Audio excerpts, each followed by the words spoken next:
100% BRS రెండుగా చీలిపోతుంది. ఎందుకంటే కేటీఆర్ తెలివిగా హరీష్ అన్నని సైడ్ చేస్తున్నాడు. దానికి సాక్ష్యం వరంగల్ సభనే. వరంగల్ సభ ప్రాంగణంలో కటౌట్ పెట్టిరు. ఒకటేమో కేసీఆర్, దాని పక్కన కేటీఆర్. మరి హరీష్ రావు ఎక్కడ పోతాడు? ఈ ఉద్యమం మొదలైన కాడ నుంచి హరీష్ అన్న ఉన్నాడు. ఏ కష్టం వచ్చినా ట్రబుల్ షూటర్ అని చెప్పేసి హరీష్ అన్నని ముందలేసి ఆయన సేవలు వాడుకున్నారు. ఇప్పుడు హరీష్ అన్నని సైడ్ చేస్తున్నారు. ఒకానొక టైంలో గజ్వెల్లా కేసీఆర్ ఓడిపోయే టైంలో కూడా హరీష్ నన్ను కాపాడు అని చెప్తే భుజాల మీద వేసుకొని కేసీఆర్ని కూడా గెలిపించిండు. ఇవన్నీ మర్చిపోయి ఇప్పుడు హరీష్ అన్నని సైడ్ చేస్తున్నారు. ఎందుకు సైడ్ చేయాల్సి వస్తుంది హరీష్ అన్నని? హరీష్ అన్న కంటే కేటీఆర్ తోప? ఆలోచించుకోరు కార్యకర్తలు మీరు. ఎందుకంటే మాస్ లీడరు ఫస్ట్కెళ్ళి కూడా పార్టీలో ఉన్నాడు. పార్టీని ఇవాళ రజతోత్సవ సభలు జరుపుకుంటున్నారు అంటే దాంట్లో మ్యాక్సిమం మేజర్ షేర్ హరీష్ అన్నదే ఉంటుంది. ఎందుకంటే పార్టీని బతికిచ్చిండు. ఈయన పోయి ఫామ్ హౌస్లో అంతే పార్టీని ఎవరు బతికిచ్చిరు? హరీష్ అన్ననే బతికిచ్చిండు.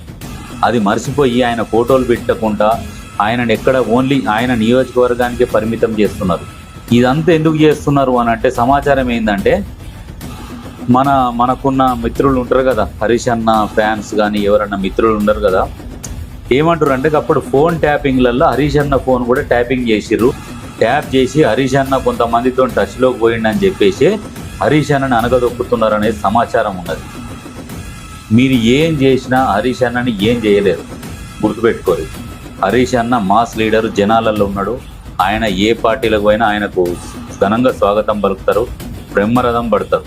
మీరు హరీష్ అన్నని దొక్కాలని చూస్తే మిమ్మల్ని మీరు తొక్కుకున్నట్టే. ఇంకొక విషయం క్లియర్గా చెప్తా, వరంగల్ సభలో మొత్తం గ్రీన్ మ్యాట్లు వేసిరు.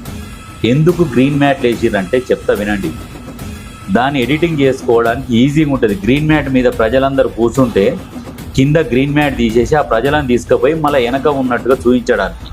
రేపు ఈ టెక్నాలజీ వాడి సభకు 50 లక్షలు, 1 కోటి మంది వచ్చారని కూడా చెప్తారు ఈ సిగ్గులేని బీఆర్ఎస్. నేను బీఆర్ఎస్లో నేను అందరిని విమర్శిస్తలేను, వీళ్ళ కుటుంబాన్ని. ఇప్పుడు చూడు లాస్ట్కి హరీష్ అన్నను కూడా సైడ్ చేస్తున్నారు.